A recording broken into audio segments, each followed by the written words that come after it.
स्वच्छता आणि पाणी पुरवठ्याचे महत्त्व सर्वांच्या लक्षात आले आहे। या कामात सर्वांनीच योगदान देणे अपेक्षित आहे।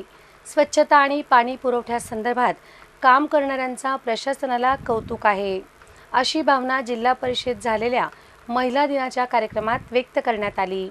या कार्यक्रमात पाणी पुरवठा आणि स्वच्छतेसंदर्भात काम करणाऱ्या महिलांचा गौरव करण्यात आला।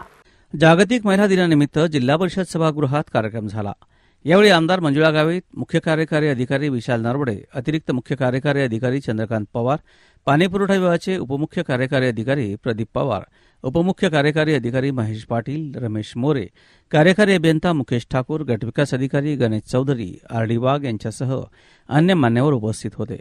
या कार्यक्रमात धुळे तालुक्यातील वडगाव येथील सरपंच मनीषा खैरनार, सोनगीर येथील स्वच्छता कर्मचारी दिलियात बी मेहतर, साखळी तालुक्यातील घोडदे येथील प्रमिला पाटोळे, दारखे येथील अंगणवाडी सेविका दीपावली भामरे, शिरपूर तालुक्यातील अर्थे येथील सरपंच मनीषा पाटील, टेकवाडे येथील जलसुरक्षक मंगला धनगर, शिंकळा तालुक्यातील लोहगाव येथील अंगणवाडी सेविका अनिता पाटील, मंदाने येथील प्रियांका पाटील यांचा गौरव करण्यात आला। यावेळी आमदार मंजुळा गावित आणि मुख्य कार्यकारी अधिकारी विशाल नरवडे यांनी भावना व्यक्त केल्या। स्वच्छता आणि पाणीपुरवठ्याचे महत्त्व आता सर्वांच्या लक्षात आलं आहे। आरोग्य आणि पाणीपुरवठ्याशी संबंधित सर्वसामान्य कर्मचारी देखील प्रभावीपणे काम करू लागले आहेत। याचे सरकारला कौतुक आहे। सर्वांनी या कामात योगदान द्यावं अशी अपेक्षा यावेळी व्यक्त करण्यात आली।